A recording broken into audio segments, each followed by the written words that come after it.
Hello दोस्तों, अगर फिर से आपका स्वागत है। चलते हैं बिहार सुबह की ताज़ा खबरों की ओर, लेकिन उससे पहले अगर आपने अभी तक इस चैनल को सब्सक्राइब नहीं किया तो कर लें, जिससे कि आपको बिहार सुबह की ताज़ा खबर रोजाना मिलती रहे। पहली और बड़ी खबर, समस्तीपुर में प्रिंसिपल ने छात्रा से की छेड़खानी, गांव वालों ने किया हंगामा। स्कूल से मिली शराब की खाली बोतलें। आपको बता दें कि समस्तीपुर में एक स्कूल के हेडमास्टर पर मीटू का आरोप लगा है। स्कूल की छात्राओं का कहना है कि वह रोज शाम को स्कूल में ही रुक जाते हैं और लड़कियों के साथ गंदी हरकत करते हैं। विद्यालय के बाउंड्री के अंदर शराब के दर्जनों खाली बोतल भी मिली है। मामला उजियारपुर थाना क्षेत्र का है। आपको बता दें कि दरअसल परवरिया के हेडमास्टर ने अपने स्कूल की एक छात्रा के साथ छेड़खानी की। पीड़िता छात्रा ने उनकी करतूत की शिकायत परिजनों से की थी। इसके बाद स्कूलों में ग्रामीणों ने खूब हंगामा किया तो और कई छात्राएं भी सामने आई, जिसके साथ हेडमास्टर ने गलत हरकत की थी। इधर इस घटना की जानकारी स्थानीय पुलिस को मिली है। जानकारी मिलते ही स्थानीय थाने की पुलिस मौके पर पहुंची और मामले की जांच में जुट गई है। अगली खबर, बिहार के आईसीएसई बोर्ड का रिजल्ट जारी कर दिया गया है। 10वीं बोर्ड का रिजल्ट, पटना की नेहा बनी बिहार टॉपर, 99% अंक की हासिल। आपको बता दें कि आईसीएसई बोर्ड ने 10वीं क्लास का परीक्षा परिणाम जारी किया है। स्टूडेंट्स इसके ऑफिशियल वेबसाइट CISC.organization पर अपना रिजल्ट देख सकते हैं। पटना की नेहा बिहार टॉपर है। वह कॉमर हाई स्कूल में पढ़ती है और उन्हें 498 अंक मिले हैं। परसेंटेज 99% है। आपको बता दें कि बिहार में दूसरे स्थान पर ऋषभ कलानी है। वो पूर्णिया के रहने वाले हैं और इन्हें 497 नंबर आए हैं। अगली खबर, पूर्णिया में मोबाइल में सुसाइड का वीडियो देखकर बच्चा खुद भी सुसाइड करने लगा। आपको बता दें कि बिहार के पूर्णिया में मोबाइल पर सुसाइड का वीडियो देखने के बाद एक बच्चा गमछे की मदद से फंदा बनाकर लटक गया। गला दबने पर वो जोर से चीख पड़ा। दूसरे कमरे में मौजूद उसके परिजन भागते हुए पहुंचे तो उनके होश उड़ गए। बच्चे के फौरन फंदे से उतारा और अस्पताल पहुंचाया। मामले की गंभीरता को देखते हुए उसे तुरंत ही इलाज के लिए भेजा गया। इस बच्चे की पहचान अन्नू खान के 11 साल के बेटे मोहम्मद अफरान के रूप में की गई। अफरान के परिजन मोबाइल पर वीडियो देख रहे थे। उसमें फंदा लगाकर सुसाइड करने का सीन था। अफरान ने यह देखा और दूसरे कमरे में इसका प्रैक्टिस करने चला गया और यहाँ पर उसने वीडियो में देखे सीन की तरह ही गमछा से फंदा बनाकर पंखे से लटक गया। अगली खबर, पटना पहुंची NIA और IB की टीम फुलवारी शरीफ केस में, जिसमें 2047 तक ये भारत को इस्लामिक राष्ट्र बनाने की जो परंपरा और इसमें संस्थान खोले गए थे, उसके खिलाफ अब जांच करेगी NIA की टीम। पटना में फुलवारी शरीफ से आतंकवाद के कनेक्शन मामले को लेकर राष्ट्रीय जांच एजेंसी और खुफिया एजेंसी IB की टीम पटना आई है और मामले को लेकर पटना में एक हाई लेवल मीटिंग हुई। सूत्रों के मुताबिक इसमें NIA, IB और रॉ के साथ बिहार ATS के अधिकारी और पटना पुलिस के अधिकारी शामिल थे। करीब 1.5 घंटे तक यह मीटिंग चली। इसमें मरगूब दानिश और ताहिर के बारे में एजेंसियों ने कई महत्वपूर्ण जानकारी ली। संभावना है कि जल्द ही मरगूब दानिश और ताहिर से जुड़े केस को टेक ओवर कर सकती है।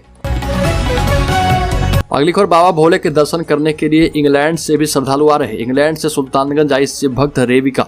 सावनी मेले की शुरुआत हो चुकी है। शिव भक्त देश भर से भोलेनाथ के जलाभिषेक के लिए आ रहे हैं। ऐसे में विदेशों से भी शिव भक्त भागलपुर के सुल्तानगंज पहुंचने लगे हैं। इंग्लैंड की रेविका भी 7 समंदर पार कर भोलेनाथ पर जल चढ़ाने के लिए अपने पति उत्सव के साथ भारत आ गई। दोनों सुल्तानगंज पहुंचे और बाबा के जलाभिषेक के लिए रवाना हुए। आपको बता दें कि उत्सव भागलपुर के रहने वाले हैं। रेविका इंग्लैंड में शिक्षिका है और उनके पति उत्सव कई सालों से इंग्लैंड में नौकरी कर रहे, लेकिन बाबा भोलेनाथ का दर्शन करना नहीं भूले। अगली खबर, अब एयरपोर्ट के जैसा होगा पटना रेलवे जंक्शन पर नजारा, मिलेगी लग्जरी सुविधाएं। आपको बता दें कि बिहार के सबसे बड़े पटना जंक्शन के अंदर का नजारा अब बदलने जा रहा। जल्द ही पटना रेलवे स्टेशन पर एयरपोर्ट जैसी लग्जरी सुविधाएं मिलना शुरू हो जाएगी। जुलाई से ही स्टेशन परिसर में एग्जीक्यूटिव लॉन्ज खोल दिया जाएगा। लॉन्ज करीब बनकर तैयार है, बस अब इसे अंतिम रूप दिया जा रहा। काम खत्म होते ही लॉन्ज शुरू कर दिया जाएगा। अधिकारियों का भी कहना है कि इस महीने हर हाल में लॉन्ज खोल दिया जाएगा। दरअसल पटना स्टेशन पर यात्रियों की सुविधाओं को बेहतर करने के लिए लगातार प्रयास किए जा रहे। इसी कड़ी में लॉन्ज को खोला जा रहा। अब स्टेशन पर यात्रियों को किसी ट्रेन का इंतजार करना इतना भारी नहीं पड़ेगा। इस लॉन्ज को बनाने का जिम्मा गांडी बिल्डर्स नामक एक कंपनी को दी गई थी। अगली खबर, कोरोना से जंग में भारत ने रचा एक कीर्तिमान। बिहार में लगे 13 करोड़ 98 लाख डोज। आपको बता दें कि भारत में कोविड के खिलाफ जंग लगातार जारी है। कोविड से बचाव को लेकर केंद्र की मोदी सरकार ने कोरोना वैक्सीन देने का फैसला किया। अब वैक्सीनेशन के मामले में भारत ने नया कीर्तिमान स्थापित कर लिया है। भारत ने 200 करोड़ लोगों को वैक्सीन लगाने का आंकड़ा पार कर लिया है। भारत के स्वास्थ्य मंत्री ने इसकी जानकारी दी और इसे एक ऐतिहासिक पल बताया। इस ऐतिहासिक पल बिहार का भी बड़ा योगदान है। बिहार में कोरोना के 13 करोड़ 98,59,512 लोगों को वैक्सीन अब तक दी जा चुकी है। अगली खबर, द्रौपदी मुर्मू पर बयान देकर घिरे तेजस्वी यादव। भाजपा बोली ठीक से पढ़ाई न करने वाले नहीं समझ सकते राष्ट्रपति पद का महत्व। नेता प्रतिपक्ष तेजस्वी यादव द्वारा राष्ट्रपति पद की प्रत्याशी द्रौपदी मुर्मू के लिए मूर्ति शब्द का प्रयोग करने पर भाजपा ने विरोध जताया। भाजपा के राष्ट्रीय प्रवक्ता गुरु प्रकाश पासवान ने तेजस्वी पर निशाना साधा और कहा, जिन्हें राजनीति विरासत में मिली वो भला संघर्ष कहां समझेंगे। वो भाजपा कार्यालय में प्रेस से बात कर रहे थे। पासवान ने कहा कि एनडीए ने जब से आदिवासी समाज से आने वाली महिला द्रौपदी मुर्मू का नाम घोषित किया है तब से उन पर आक्रमण हो रहे। तेजस्वी ने तो उन्हें मूर्ति तक कह दिया है।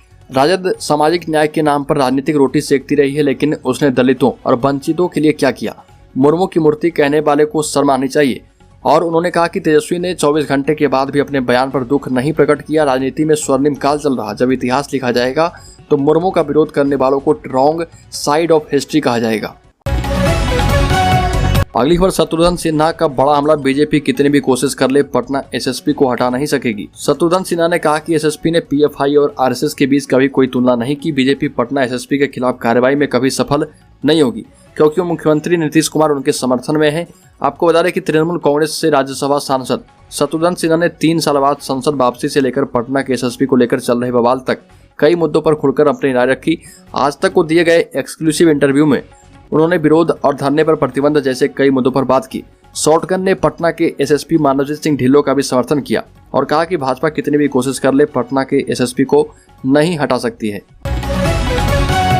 अगली खबर, लखीसराय में शिफ्ट होगा Kiul railway court. Patna high court से पहुंचे निरीक्षी न्यायाधीश राजीव प्रसाद को किऊल स्टेशन पर स्थित रेलवे कोर्ट का जायजा लेने पहुंचे। उनके साथ लखीसराय के जिला जज धर्मेंद्र कुमार जायसवाल, जिलाधिकारी संजय कुमार सिंह, एसपी पंकज कुमार, दानापुर मंडल के डीआरएम प्रभात कुमार सहित अन्य न्यायिक प्राधिकारी की मौजूदगी थी।